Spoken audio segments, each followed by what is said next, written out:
So Steve here, Adventure Overlanding with my lovely wife Jenny.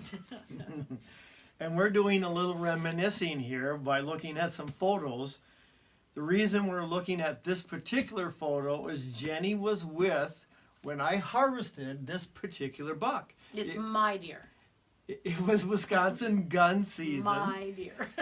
Okay, so tell us, Jenny, why is it your deer? Because you wouldn't have gotten it if I hadn't been with you. I don't know that for a fact, but Jenny was the first one that got to see this particular buck. So now you want to start the story? Yes, gun season in Wisconsin, bright and early, we go over to his parents' house, and his mom's there getting us situated, and you walking out in the dark and the cold and all that excitement. Steve leads me out to this tree stand he has, and I took one look at the tree stand and basically told him not going up that tree. Okay. You have to know we've been dating for about a year. It was my first time he'd taken me hunting.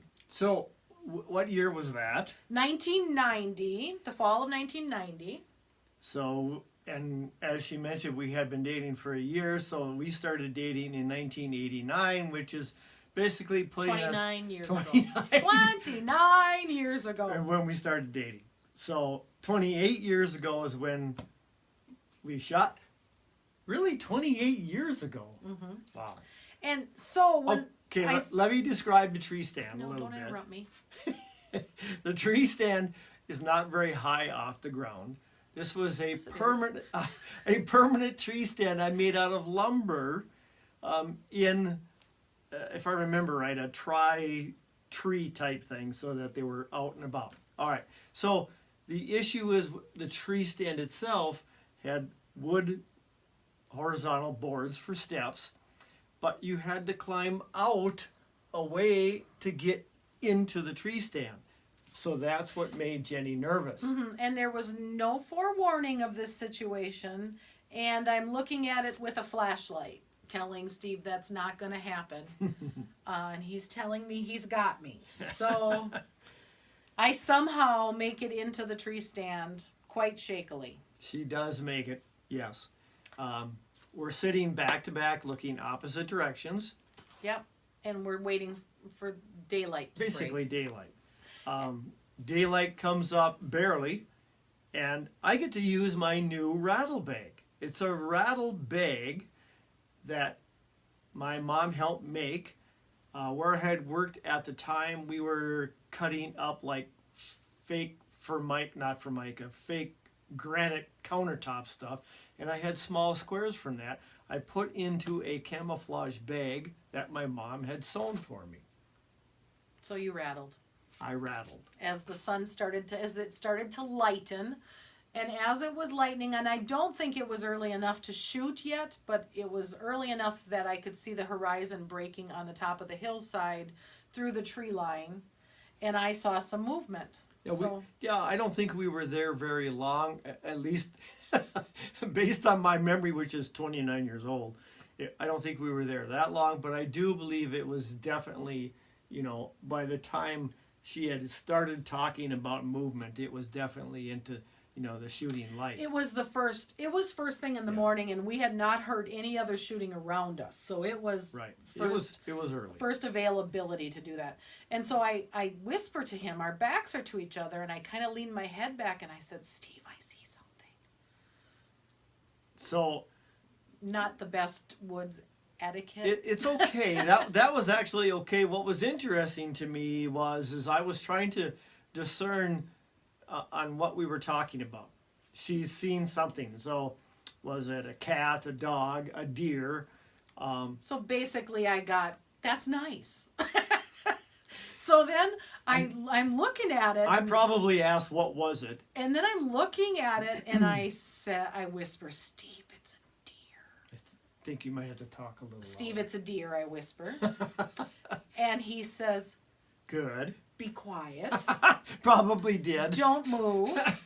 And so then I'm watching it come closer toward us. I'm still looking the other way. He hasn't even looked yet. No. And I said, Steve, it's a buck. And Great. now I'm getting excited, and I am probably getting a little louder.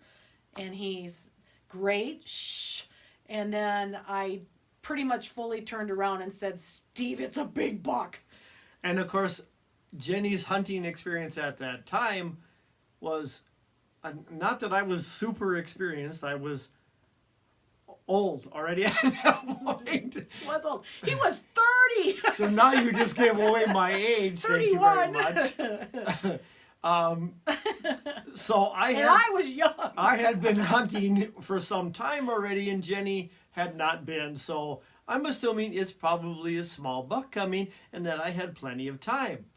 And she says it's a big buck, so I'm thinking, yeah, it's probably a medium-sized 8-pointer. I'm whatever. excited she's seeing this. Yeah, it's awesome. But he It does worked out. start to turn around to look finally. Right. So as I'm turning around, and we're sitting down on the platform, there's no chairs in this stand. We're sitting, and I'm kind of leaning around and kind of pushing me over to look. I realized how big it actually is. And now I have to try and get turned around completely and get my shotgun turned around, because back then it was shotgun season only in Wisconsin. And so I probably am whispering to her as much as I can. It is big. Move over. It is big. Get out of the way. And proceed to get turned around. How somehow, I don't know, but get turned around and make a shot. And I connect, but it does take off running, as to be expected. So what happens next? Well, we have to get back out of that tree stand. But the funny thing is, I don't remember coming out of it. And that was one thing we've joked about for years, is I was so afraid to get up in it. And the scarier part would be coming back out of it. And I don't even remember that. Next thing I knew, we were on the ground. And he's, I think, as he has retold the story to me, little concerned that it took off.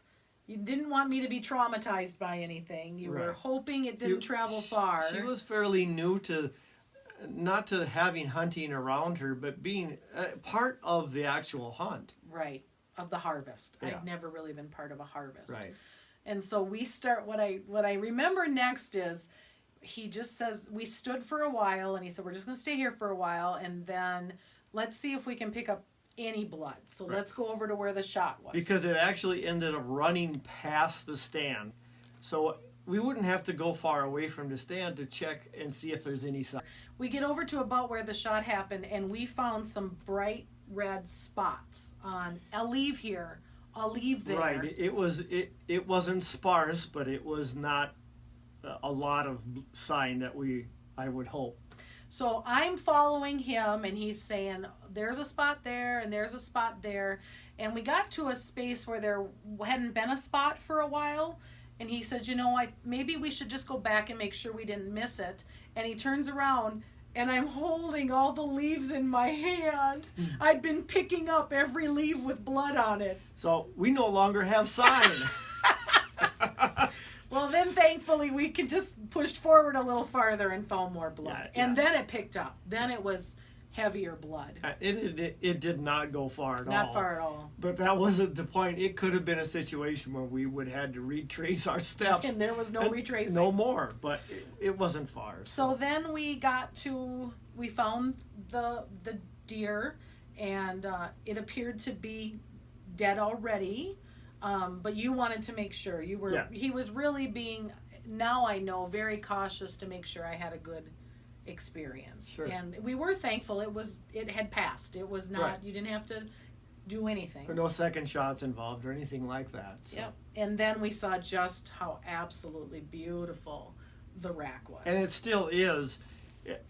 I don't want to say it's one of my biggest racks out of the racks that I have here. And that's one of the things that I don't have a lot of animals that I've taken with gun. Very few.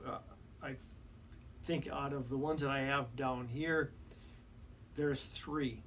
These three. And I can show you those later. The other piece of the story I remember came to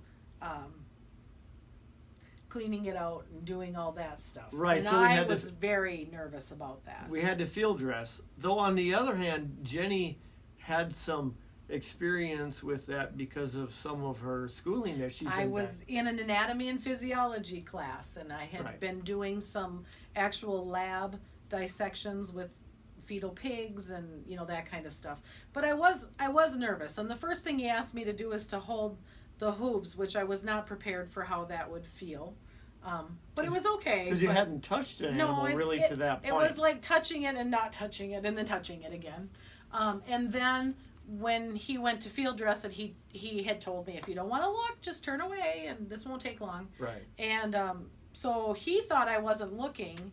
And I wasn't paying attention. I didn't plan on looking. And then I look, and then the next thing he hears is, "Oh my God, look at that liver!" So my A&P had helped with the field dressing.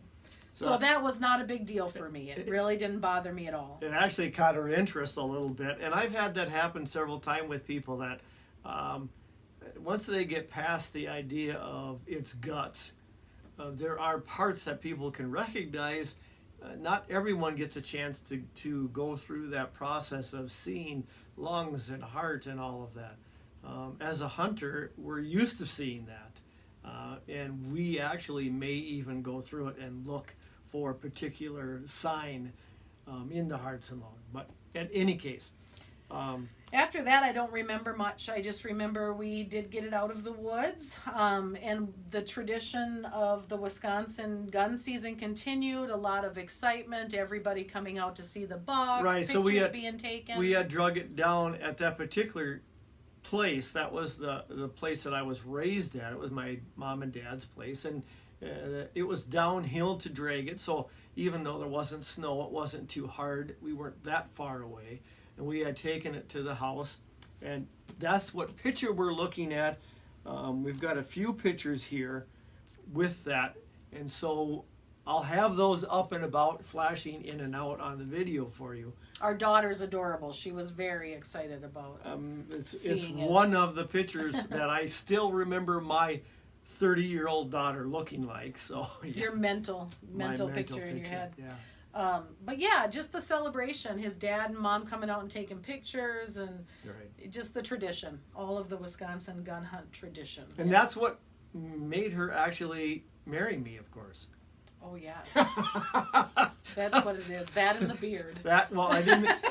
You're You gonna didn't see. even have a goatee then. I didn't have a beard at all back then, Just which a is mustache. yeah, which is really funny because I've had some sort of beard for a long time. A long time. But Yes. anyways, so Our hair was a little lighter then. part a little Or darker. a little darker then. Yeah. I mean. But part of this is that my adventures and experiences in the outdoors, I really do share with people. I love to see the hunting experience through, and any adventure experience through others' eyes. I get enjoyment out of that. Don't get me wrong, I've taken, as you know, if you've been following the videos, I also do like my experience in the woods by myself and in the mountains by myself too. But there's always this experience of seeing something new through fresh eyes. And so I thought I would at least share this video and share our experiences and our memories. Our beginnings. So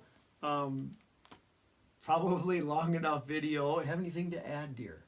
Always, but I'll stop. All right, fair enough. Steve and Jenny with Adventure Overlanding, and on to our next adventure. Yay! On to our next adventure!